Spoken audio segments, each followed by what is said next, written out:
मैं रविंद्र कुमार आर्य भारतीय संविधान इतिहास फैकल्टी में इस यूट्यूब चैनल पे आपका पुनः एक बार और स्वागत करता हूं।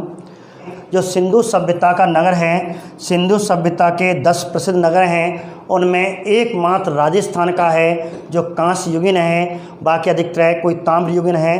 ग्राम नगर में हम पढ़ रहे हैं कालीबंगा। अब देखिए, कालीबंगा भारतीय इतिहास और राजस्थान इतिहास दोनों में आती है, इसलिए इस टॉपिक को हमें पूरा विस्तार से पढ़ना है। और हम अधिकतर प्राय एग्जामों में, विशेष करके राजस्थान के एग्जामों में कालीबंगा के बारे में क्वेश्चन पूछा जाता है।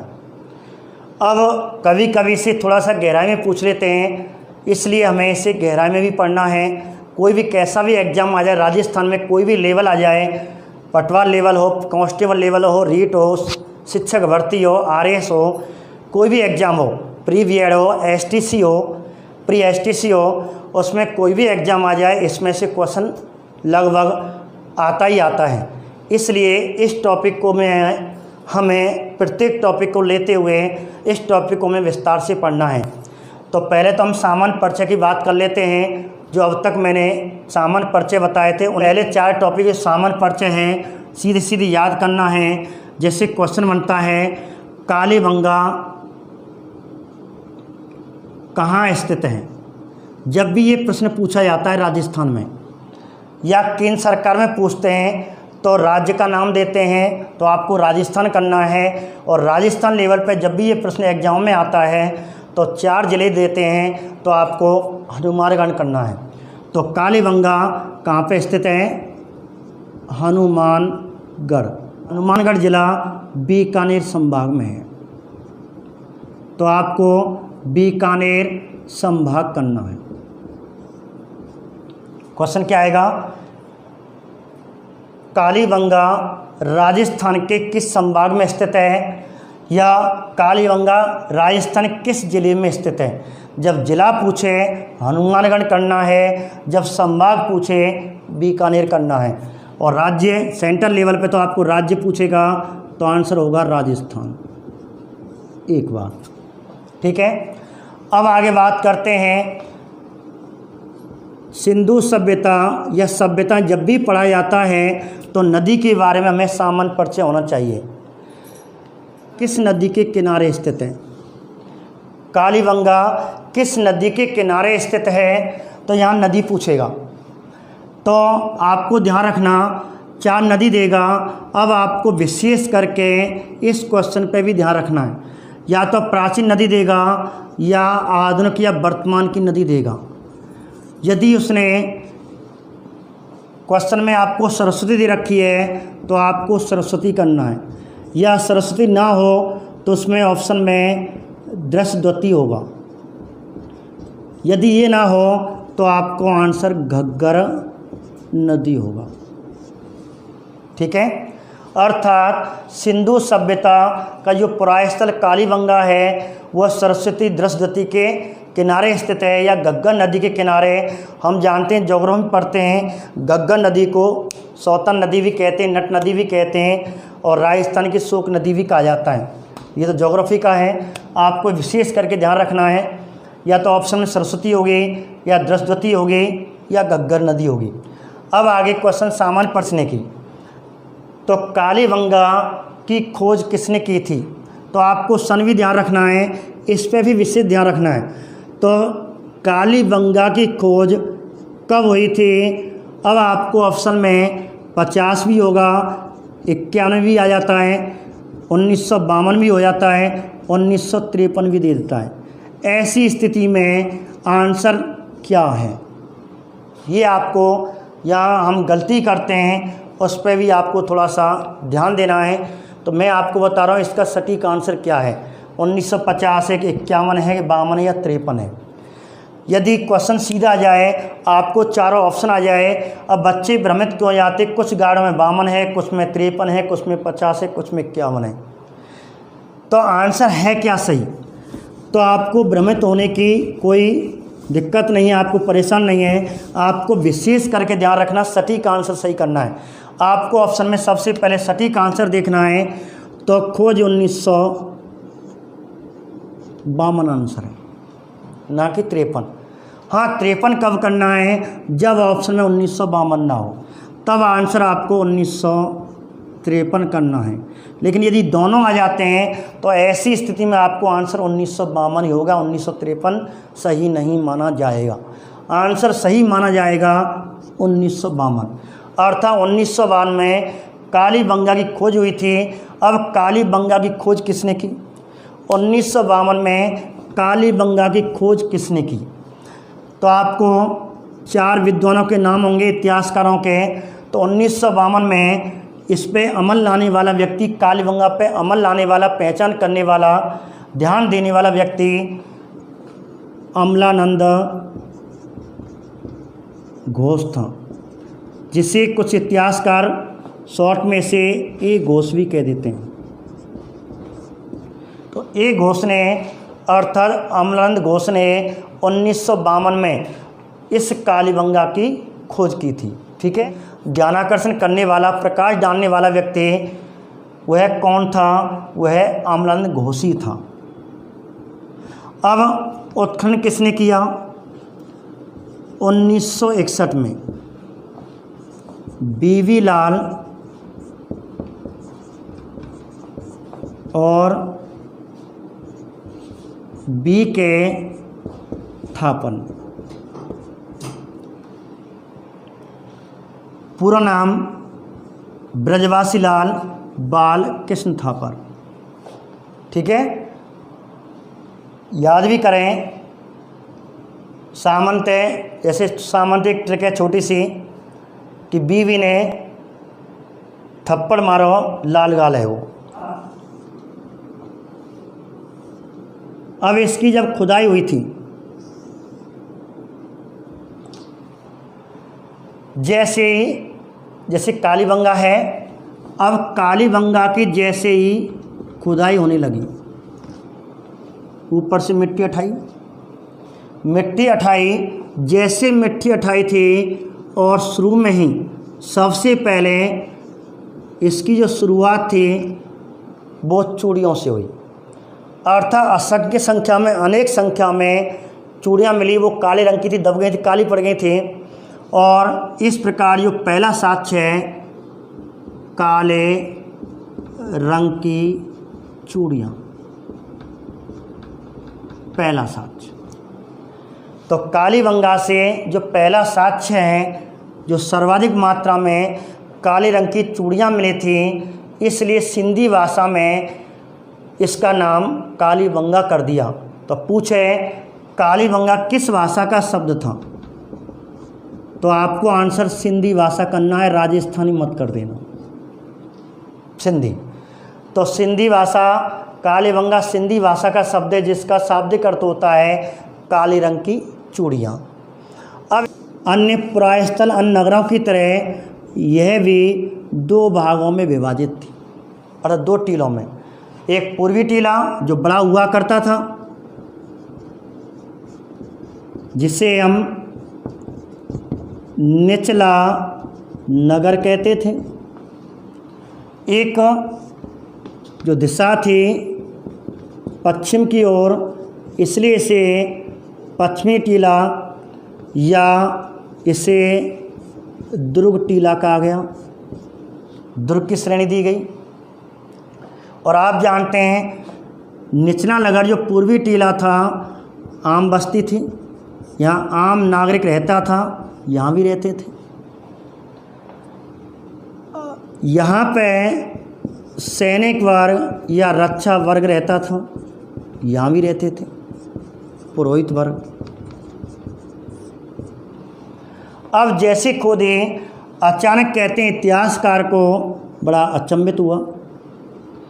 अचंभित कैसे हुआ कि हम जानते हैं, इतिहासकार भी जानते थे, क्योंकि इससे पहले अनेक सिंधु सभ्यता के नगरों की खुदाई हो चुकी थी, और सामंत और स्तंभ विशेषता भी हमें मालूम पड़ गई थी कि नगर नियोजन व्यवस्था में जो पहला टीला हुआ करता है, ये पश्चिमी टीला, वो प्राय दुर्ग टीला था, क्योंकि इसके चारों ओर क्या पाई जाती थी? परकोटा। तो यहाँ परकोटा था, कोई बात नहीं।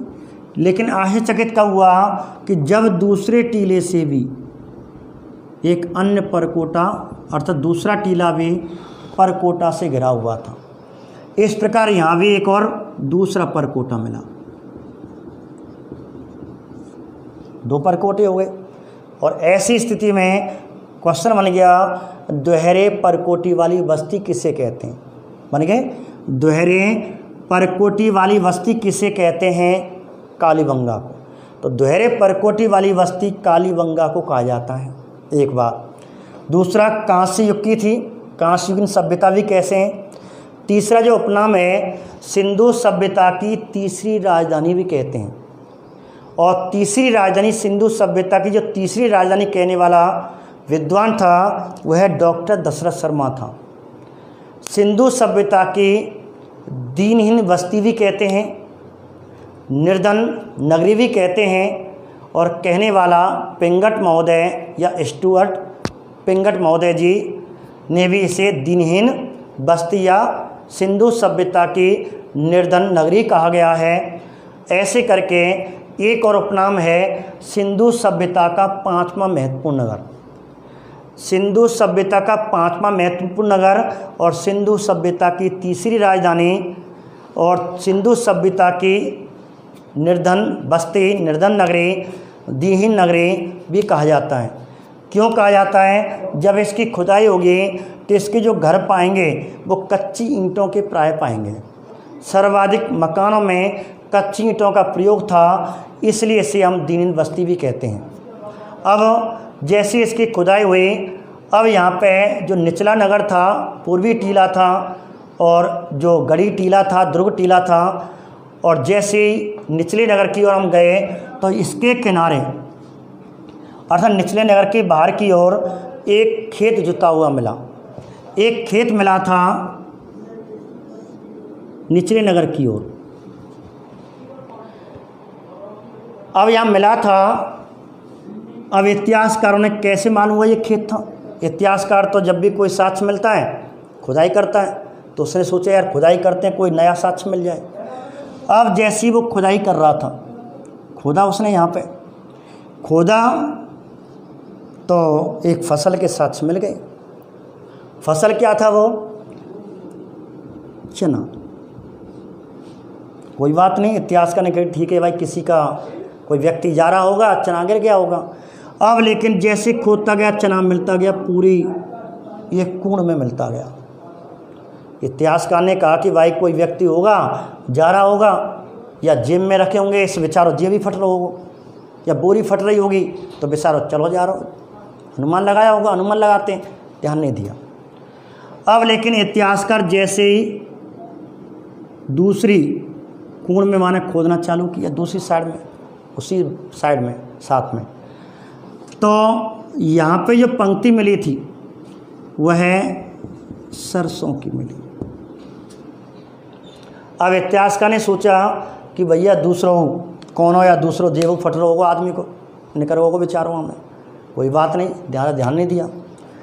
अब लेकिन फिर दोबारा उसने खोदना चालू किया, फिर तीसरी पंक्ति, तीसरा कूण खोदा उसने।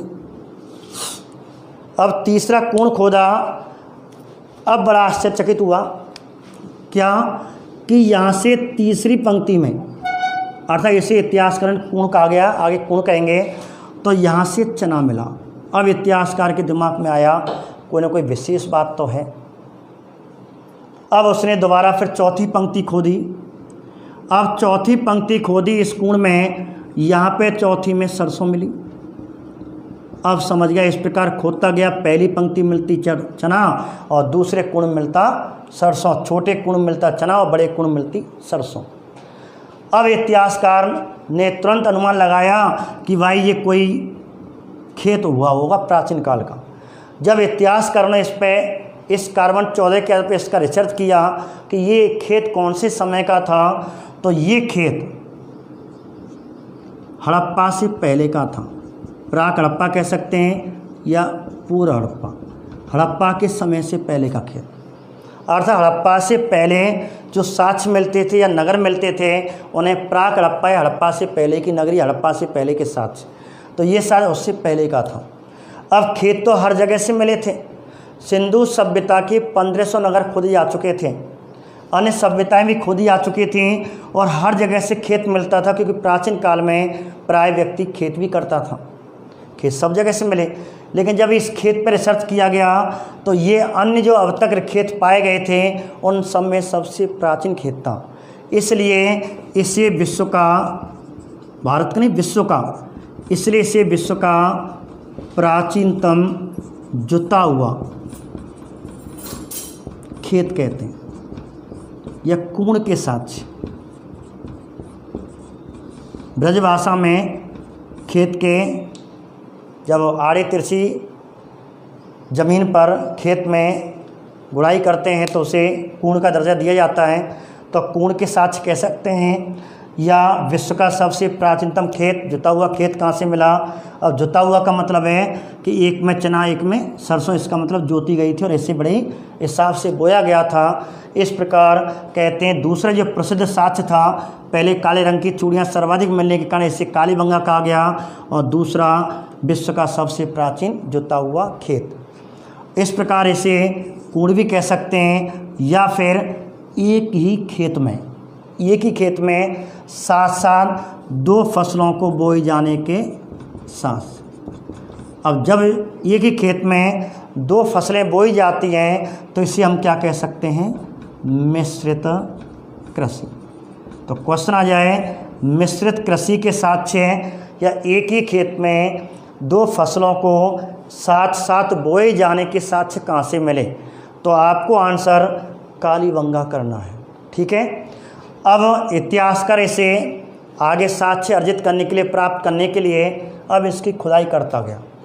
जैसे खुदाई किया तो इसी निचले टीले के पास में, इस खेत के पास में एक और साक्ष्य मिला, एक गड्ढे में मिला, कब्र कह सकते हैं, कब्र तो मानव की होती है लेकिन तब भी इसे गड्ढे में, और एक पशु का अंकन मिला और वह पशु ऊँट था, अर्थात ऊँट के कंकाल। तो क्वेश्चन आ जाए, ऊँट के कंकाल कहाँ से मिले? ऊँट के साक्ष्य कहाँ से मिले? ऊँट के कंकाल कहाँ से मिले? तो आपको आंसर कालीबंगा करना है। अब जैसे यहाँ भी आपको बता दूँ, यहाँ एक मिट्टी के 2 पैरों वाला साड़ी मिला है, मिट्टी का था, मृण मूर्ति का 2 पैरों वाला साड़ी यहाँ से प्राप्त हुआ है। अब यहाँ खोदते गए, एक और चीज़ आपको यहाँ फसल के बारे में पूछे तो यहाँ से और साक्ष्य मिले हैं। छठा साक्ष्य हो गया 2 पैरों वाला साड़ की मूर्ति, मिट्टी की मूर्ति। एक और है यहाँ से एक फसल के सबसे पहले साक्ष्य। तो कपास के साक्ष्य, कपास के सबसे पहले साक्ष्य कहाँ से मिले? तो आपको आंसर क्या करना है? कालीबंगा। ठीक है। और 2 फसलें कौन कौन सी हैं? चना और सरसों।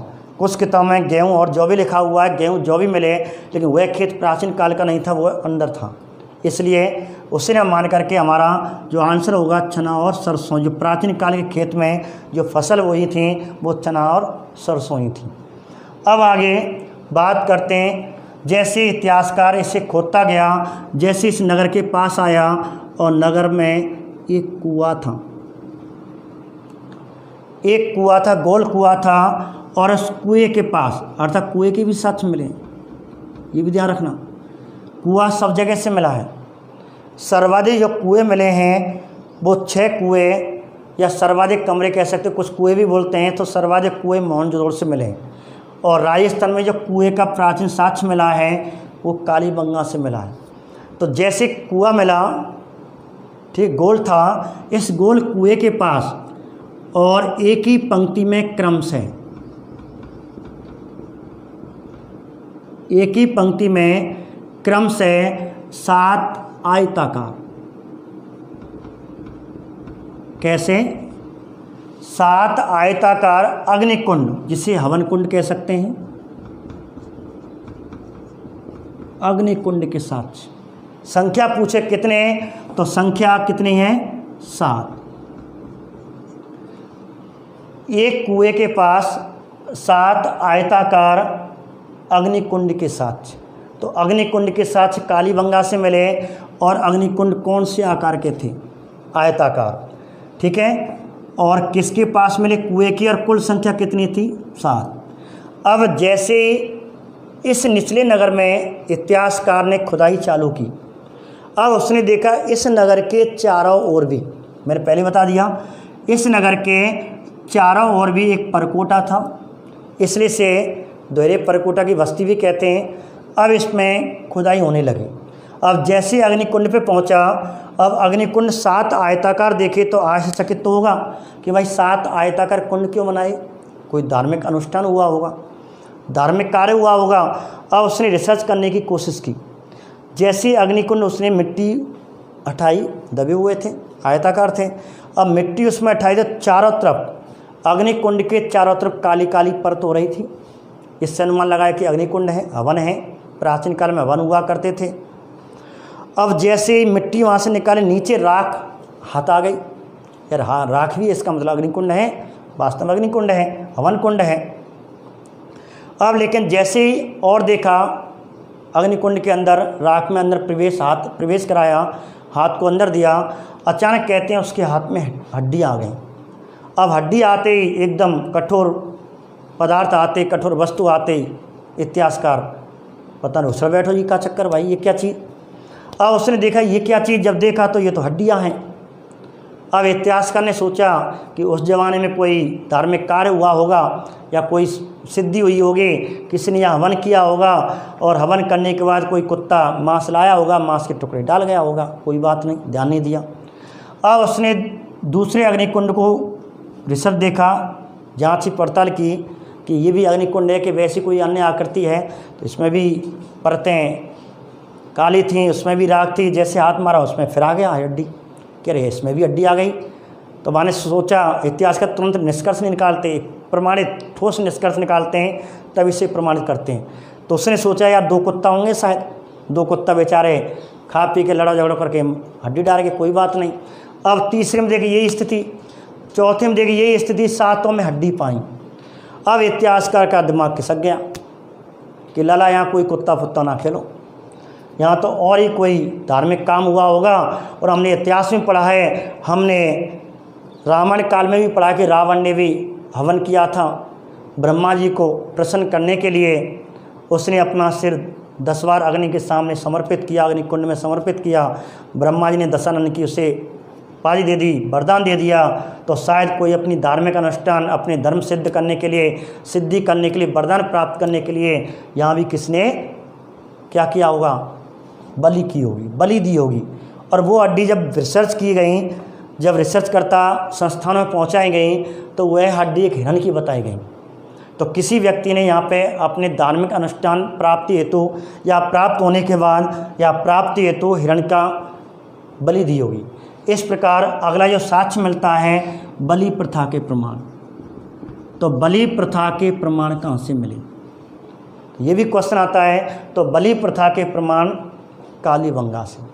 अब आगे रिसर्च हुआ, एक और आपको बता दूं, वैसे मैंने पहले बता दिया कि यहाँ से सती प्रथा के भी प्रमाण मिले। सती प्रथा के प्रमाण का मतलब है, जैसे उसने खुदाई की दक्षिण में, इतिहासकार को मालूम था कि नगर के दक्षिण में जैसे हम खुदाई करते हैं तो यहाँ से कोई ना कोई कब्र मिलती है। तो जैसे यहाँ पे खुदाई की और एक अंडाकार कब्र मिली थी। और आप जानते हैं अंडाकार अर्थात अंडे के आकार की, जैसे ये एक अंडाकार कब्र थी जिसका पीछे की ओर सिरा सकरा था, आगे की ओर चौड़ा था।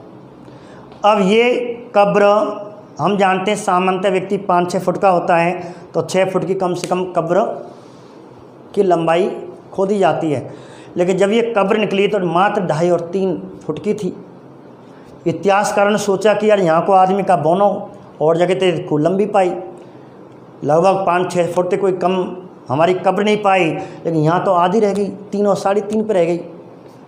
यहाँ को मतलब क्या है कि भैया चीन के आदमी तो रिकॉर्ड तोड़ दिया, तो चीन के वहाँ 2.5-3 फुट के, तो इसका मतलब क्या यहाँ 3 फुट का आदमी था, पर ऐसा तो हो नहीं सकता, क्योंकि और आसपास की इसके समकालीन मेसोपोटामिक सभ्यता थी, हड़प्पा सभ्यता थी, तो वहाँ पे पूरा 6 फुट की या 7 फुट की 5 फुट से ऊपर की कब्रें पाई गई थी। तो ऐसा तो नहीं हो सकता, यहाँ का आदमी बौना कैसे हो गया।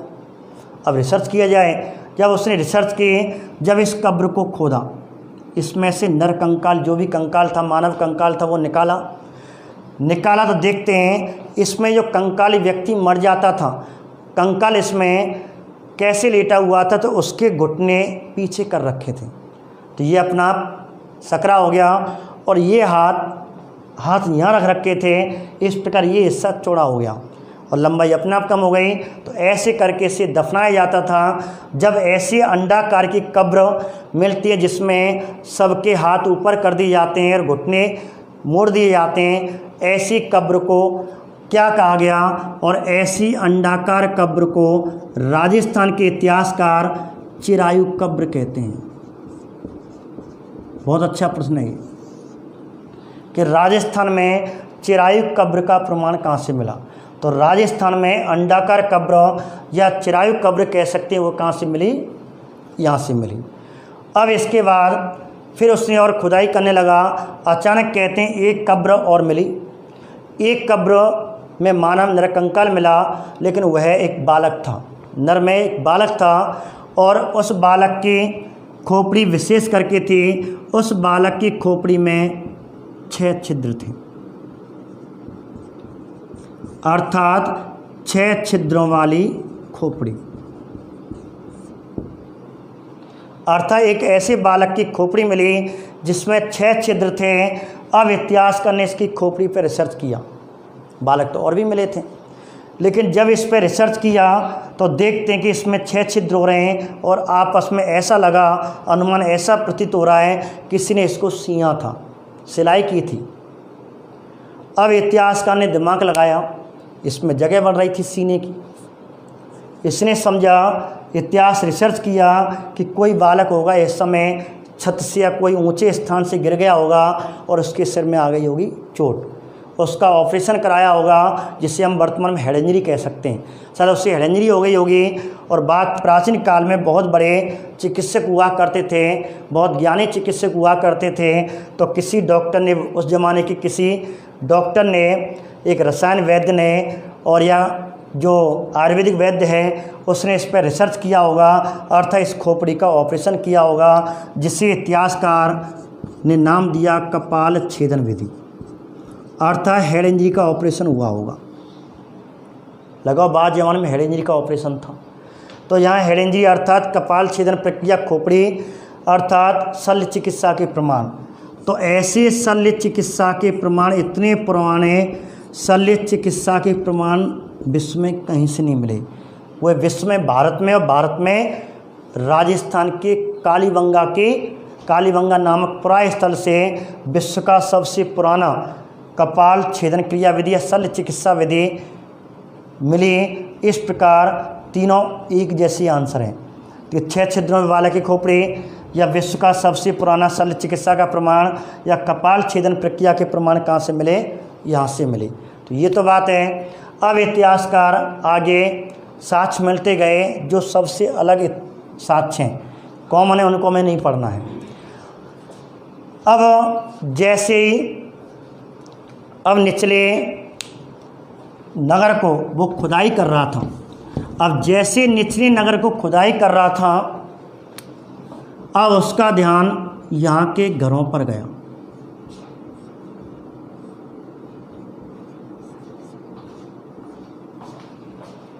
अब घरों पे गया।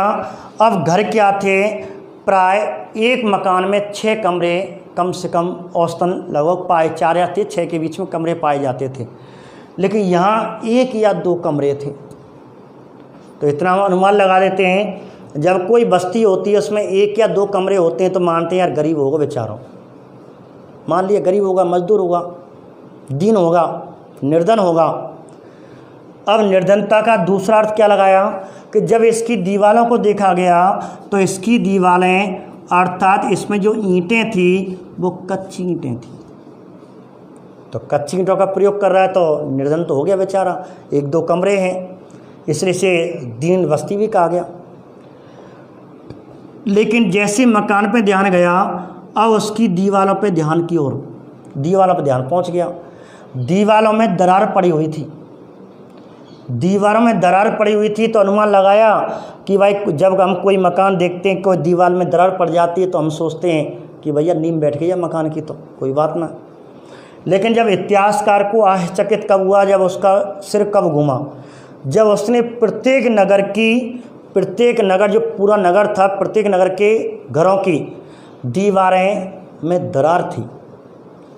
अब इतिहासकार ने कहा कि भाई प्रत्येक घर की नींव तो ना बैठ सके, नींव में पानी तो ना भर सके, प्रत्येक घर में 2-4 में भर जाएगा, 2-4 मकान में भर जाएगा, पूरा गांव को गांव दरार पड़ रही है। अब लगाओ इसका प्रमाण, तो इसका प्रमाण क्या मानते हैं हम? भूकंप। इसका मतलब इसका पतन भूकंप से हो सकता है। अर्थात यहाँ भूकंप के विश्व का सबसे प्राचीन, भारत का नहीं, विश्व का सबसे प्राचीन, कुछ किताबों में भारत लिखा हो, भारत की बात नहीं कर रहे, हम विश्व की बात कर रहे हैं। विश्व के सबसे प्राचीनतम भूकंप के साक्ष्य कहाँ से मिले? तो आपको आंसर कालीबंगा करना है। तो विश्व के प्राचीनतम भूकंप के साक्ष्य कालीबंगा से मिले, ठीक है। ऐसे विश्व का सबसे पुराना प्राचीनतम जुता हुआ खेत कालीबंगा से, और विश्व की सबसे प्राचीन चल चिकित्सा। तो विश्व के 3 क्वेश्चन हो गए। जो हमारे राजस्थान की जो कालीबंगा सभ्यता है, वहाँ से जो कांस्य युगीन सभ्यता है, उससे प्रमाण मिलते हैं। अब आगे, अब इस घर पे रिसर्च किया गया। अब अचानक देखते हैं कि उसका ध्यान इतिहासकार का नीचे की ओर गया, अर्थात फर्श की ओर। अब उसने फर्श देखी तो फर्श पक्की थी।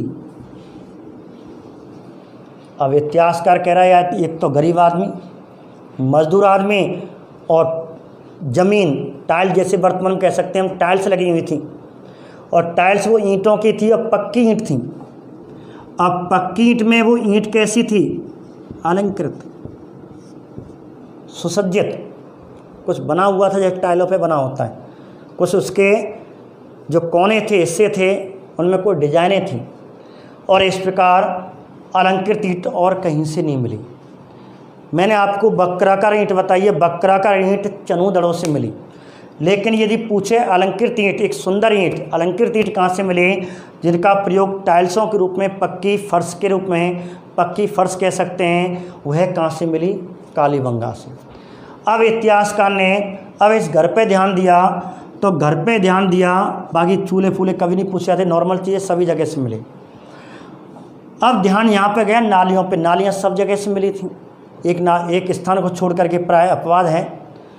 अब लेकिन यहाँ पे नालियाँ मिली।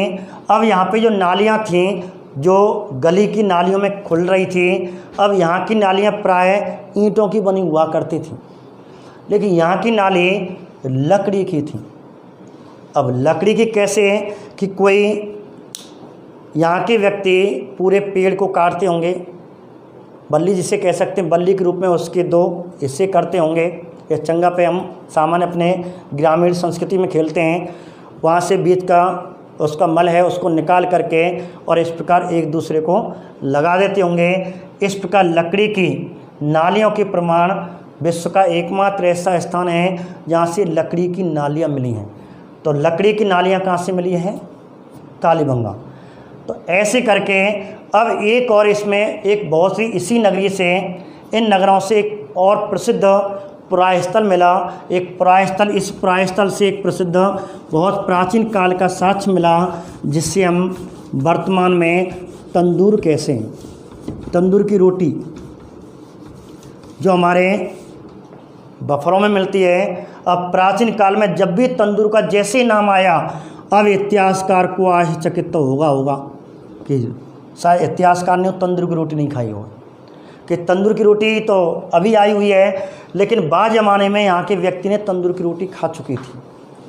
अब तंदूर का साक्ष्य जब 5-6 घरों में, पूरे मकान में नहीं था, प्रत्येक घर में तंदूर नहीं था, हर घर में चूल्हे हुआ करते थे, एक या एक से अधिक चूल्हे हुआ करते थे।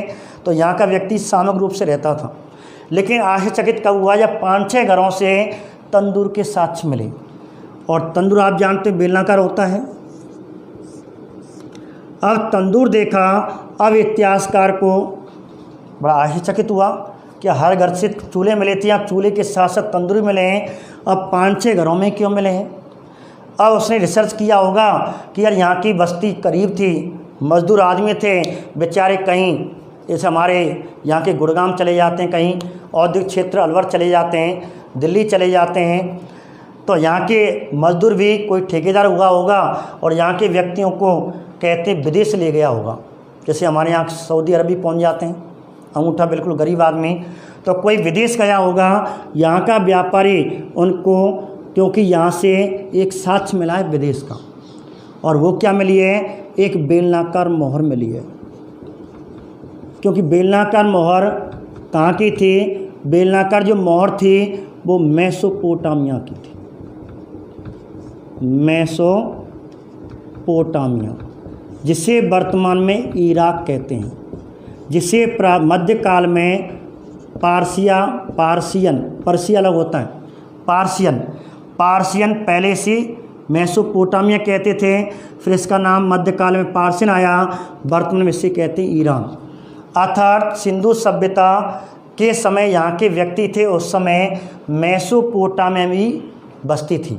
अर्थात मेसोपोटामिया में यहाँ का व्यक्ति कोई कार्य व्यापार करने गया होगा, यहाँ के कुछ गरीबों को मजदूर के रूप में ले गया होगा। जब मजदूर यहाँ से लौटे होंगे तो यहाँ चूल्हे की वो रोटी अच्छी शायद नहीं लगी हों, और माँ की कहने पर माँ से कहा होगा, मैया हमें अच्छी नहीं लगी, हमें तो चूल्हे की आदत ना पड़ी, हमें तो तंदूर की आदत पड़ गई है। इसलिए शायद उस समय उसकी माताओं ने कहा होगा, बेटा हम खा लेंगे, ला बना के बता दे कैसे हो तंदूर। तो यहाँ के व्यक्तियों ने यहाँ की मिट्टी से ही तंदूर बनाया होगा, क्योंकि यहाँ मेसोपोटामिया तंदूर की रोटी चलती हैं। इस प्रकार यहाँ भी इन्होंने प्रयोग किया, और यहाँ से जो धन लाए थे, मुद्रा लाए थे, मोहर लाए थे, और वो इसमें दबा दी थी। जब इतिहासकारों ने इस पर रिसर्च किया कि यार ये तंदूर कहीं विदेश का था या यहीं की मिट्टी का था, जब यहाँ की मिट्टी पर रिसर्च किया, यहाँ की मिट्टी हटाई होगी, तो वहाँ में से ये बेलनाकार मोहरें निकल आई होंगी। और इस प्रकार इन बेलनाकार मोहरों से प्रमाण हुआ कि ये तो मेसोपोटामिया की हैं। इसका मतलब यहाँ का व्यक्ति बाहर काम करने गया होगा, वहाँ से तंदूर संस्कृति लाया होगा। इसलिए इसका मतलब मेसोपोटामिया पहले तंदूर था, भारत में नहीं था। इसलिए भारत के प्राचीनतम तंदूर के साक्ष्य कहाँ से मिले, कालीबंगा। ऐसे करके यहाँ से साक्ष्य मिले हैं। एक और आपको ध्यान रखना, यहाँ पे एक व्याघ्र अंकित मोहर भी मिली हैं। तो दो तरह की मोहरें आपको ध्यान रखनी है। एक तो मेसोपोटामिया की मोहरें जो बेलनाकार थीं, कालीबंगा से व्याघ्र का मतलब बाघ, अर्थात यहाँ की मोहर पे किसका चित्र है, टाइगर का, बाघ का चित्र है। तो व्याघ्र अंकित चित्र भी यहाँ से मिला। ऐसे करके सिंधु सभ्यता के इस कांस्ययुगीन पुराय स्थल कालीबंगा से मात्र 2 मिनट में रिवाइज कर रहा हूँ कौन कौन से साक्ष्य मिले। नंबर 1, काले रंग की चूड़ियाँ। नंबर 2, विश्व का सबसे पुराना प्राचीनतम जुता हुआ खेत जिसे कूण कह सकते हैं, मिस्र कृषि कह सकते हैं। चना सरसों के साक्ष्य मिले। ऊँट के कंकाल मिले। एक कुएं के पास 7 आयताकार अग्नि कुंड मिले। अग्निकुंड, बलि प्रथा, सती प्रथा, अर्थात एक कब्र ऐसी मिली जिसमें नर और मादा एक साथ में थे, तो सती प्रथा के प्रमाण मिले। और इस प्रकार यहाँ से कच्ची पक्की ईंटों के मकान मिले और सड़कें यहाँ पक्की थीं। भूकंप के, विश्व का सबसे भूकंप प्राचीनतम साक्ष्य मिला। अलंकृत ईंट के प्रमाण मिले। अंडाकार कब्र जिसे चिरायु कब्र कह सकते हैं, कपास के साक्ष्य मिले। ऐसे करके शल्य चिकित्सा का प्रमाण मिला। तो ये हमने कालीबंगा के बारे में पढ़ा। और कालीबंगा के साक्ष्यों में ये पढ़ते हैं तो एकमात्र और विशेषता है, ये त्रिस्तरीय है। अर्थात हड़प्पा के समय के मकान, हड़प्पा के समय से पहले मकान, हड़प्पा के बाद के समय के प्रमाण या वस्तुएं मिली, इसलिए ये त्रिस्तरीय संस्कृति कहलाती है। दूसरी बात, यहाँ से एक विशेष मात्र, एकमात्र ऐसा नगर, यहाँ से मातृदेवी की मूर्ति नहीं मिली है, जबकि प्राय जितने भी नगर हैं मातृदेवी का मतलब है वहाँ की कुल देवी। अर्थात यहाँ का सिंधु सभ्यता के लोग सर्वाधिक उपासना किसकी करते थे, प्राकृत प्रकृति देवी की, मातृ देवी की, सूर्य उपासना, इंद्र उपासना, तो आंसर मातृ देवी आता है। तो यहाँ से कोई भी मातृ देवी की मूर्ति नहीं मिली। अपवाद है कि मातृ देवी की मूर्ति के प्रमाण कहाँ से नहीं मिले। मात्र एक नगर है कालीबंगा। दूसरा एक क्वेश्चन हो रहा है आपका कि यहाँ से व्यक्तियों को दफनाने के तीनों साक्ष्य मिले हैं। अंतिम साक्ष्य और आपको बता देता हूँ कि व्यक्ति जब मर जाता है, आज की स्थिति में जब व्यक्ति हमारे भारतीय समाज में मरता है तो उसे 3 तरह से दफनाया जाता है। जैसे मुसलमान का व्यक्ति मर जाता है तो कब्र में गड्ढा खोदा जाता है, कब्र बनाई जाती है, कच्ची कब्र होती है, उसमें उसे दफना दिया जाता है, उसे कह सकते हैं हम पूर्ण समाधान। तो यहाँ से पूर्ण समाधान मिला, अर्थात ऐसी कब्र मिले जो कच्ची थी, अर्थात पूरे सबको ज़मीन में गाड़ने के प्रमाण मिले। एक कब्र ऐसी मिली जिसे हम आंशिक समाधान भी कह सकते हैं, आज भी है। आंशिक समाधान क्या होता है कि कुछ हमारे भारतीय समाज के कुछ ऐसी भारतीय संस्कृति लोग हैं, जब व्यक्ति मर जाता है उसे कुछ समय के लिए जंगली जानवरों के लिए जंगल में छोड़ आते हैं। जब जैसे हमारे यहाँ तीजा होता है, अग्निदाह संस्कार करते हैं, हमारे बुजुर्गों की हम अस्थि पंजरों को अपने फूल, जिसे फूल चुनना कहते हैं, फूल चुनने में कलश समाधान कहते हैं, कलश में रख के लाते हैं। लेकिन तीजे के दिन 3 दिन बाद जाते हैं। तो ऐसे ही यहाँ पे जब कोई व्यक्ति मर जाता है तो जंगल में जाते हैं, जंगल में 3 दिन के बाद जो सब बच जाता है जंगल में से उसे चुन करके लाते हैं, अस्थि पंजरों को लाते हैं और गड्ढे में गाड़ दिया जाता है, उसे कहते हैं आंशिक। अर्थात शेष बचा हुआ सबको ज़मीन में गाड़ना। जो विशेषतः भारत में महाराष्ट्र में एक धर्म पाया जाता है पारसी, और हमारे लोक देवताओं में एक दादू दयाल हैं, उस की परंपरा और पारसी धर्म में ये परंपरा आज भी स्थित है। महाराष्ट्र में ऐसा आज भी होता है। अर्थात आंशिक समाधान के साक्ष्य भी कहाँ से मिले? कालीबंगा। तीसरा हमारा हिंदू धर्म। अब हिंदू धर्म में हम क्या करते हैं, जब हमारे भारतीय हिंदू धर्म में कोई व्यक्ति मर जाता है तो उसे अग्नि में पूरे शरीर को जला दिया जाता है, जिसे हम कह सकते हैं दाह संस्कार। और तीजे के बाद कहते हैं एक कलश में उसके अस्थि पंजरों को ले जाते हैं और गंगा जी में बहा जाते हैं, जिसे कहते हैं कलश समाधान। तो कलश समाधान जो हिंदू नीति में होता है, हिंदू धर्म में होता है, ये पारसी धर्म में होता है, ये मुस्लिम धर्म में होता है। ये तीनों संस्कृतियों के प्रमाण अर्थात समाधान की तीनों विधियों के प्रमाण एकमात्र ऐसा नगर यहाँ से तीनों विधियों के प्रमाण मिले हैं, वह कौन सा स्थान है? कालीबंगा। इस प्रकार ये हमारा आज का टॉपिक हुआ, जो मैंने विशेष करके राजस्थान स्तर पे ये मैंने आपको टॉपिक कराया। तो इस प्रकार कल हम पंजाब हरियाणा के कुछ नगर जो शेष रह गए उन नगरों को पढ़ेंगे। धन्यवाद।